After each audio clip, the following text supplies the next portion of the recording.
দর্শক, এই মুহূর্তে ফরেন সার্ভিস একাডেমিতে আছেন সহকর্মী শফিকুল ইসলাম। আমরা সরাসরি চলে যাচ্ছি তার কাছে।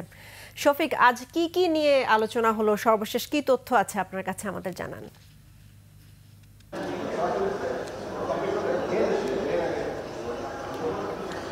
ধন্যবাদ। ঐক্যমত্য কমিশনের সঙ্গে রাজনৈতিক দলগুলোর যে বৈঠক, সেই বৈঠক কিন্তু ঠিক 5টা বাজে শেষ হয়েছে, অর্থাৎ 11:30 থেকে শুরু হওয়া এই বৈঠক দীর্ঘক্ষণ ধরে চলেছে এবং আজকে সুনির্দিষ্ট 4টির বিষয়ের উপর আলোচনা হয়েছে।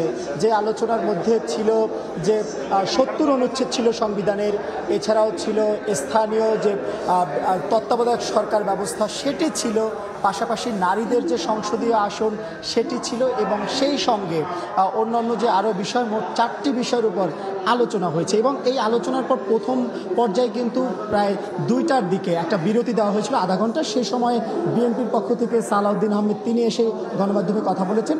তিনি জানিয়েছেন যে এই যে 70 অনুচ্ছেদের যে অর্থ বিল এবং আস্থা ভোট এবং সেই সঙ্গে সংশোধনী বিল, সে বিষয়ে তারা একমত। পাশাপাশি নিরাপত্তা, জাতীয় নিরাপত্তার ইস্যুর যে বিলটি সেটিও যুক্ত করার কথা বলেছে এবং তারা জানিয়েছেন যে এই সরকার, যে অন্তর্বর্তী সরকার, তাদের অধীনে এই নির্বাচন হবে, আগামী দিনের যে জাতীয় নির্বাচন হবে, কিন্তু অন্তর্বর্তী সরকারের অধীনে তারা স্থানীয় সরকার নির্বাচন চাচ্ছে না।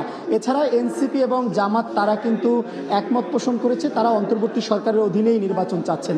এবং সেই সঙ্গে আরও একটি বিষয় এখানে বলা হয়েছে যে তত্ত্বাবধায়ক সরকারের মেয়াদ কেউ 4 মাস, কেউ 3 মাস বলেছে। এবং সর্বশেষ যেহেতু দ্বিতীয় পর্যায়ের মিটিং শেষ হয়েছে এবং এই মিটিংয়ে আমরা যতটুকু জানতে পেরেছি যে সেখানে নারীদের আসন নিয়ে কথা হয়েছে এবং সেই জায়গায় 100 যে আসন, সেখানে ঐক্যমত্য কমিশন ঘূর্ণায়মান পদ্ধতিতে নির্বাচন করবেন বলে জানিয়েছিলেন। তবে বিএনপি থেকে এখানে বলা হয়েছে যে না, সংরক্ষিত, যে আগে যেভাবে করা হতো সংরক্ষিত আসনে সেভাবেই করা হবে। তো এখন আমরা যদিও অপেক্ষা করছি যে দলগুলোর যেহেতু মিটিং শেষ, তারা বের হবেন, নিশ্চয়ই তারা গণমাধ্যমের সঙ্গে কথা বলবেন এবং পরবর্তী সংবাদে আমরা দর্শকদেরকে জানিয়ে দিতে পারবো আজকে সারাদিনের আলোচনায় সর্বশেষ কি কি হলো।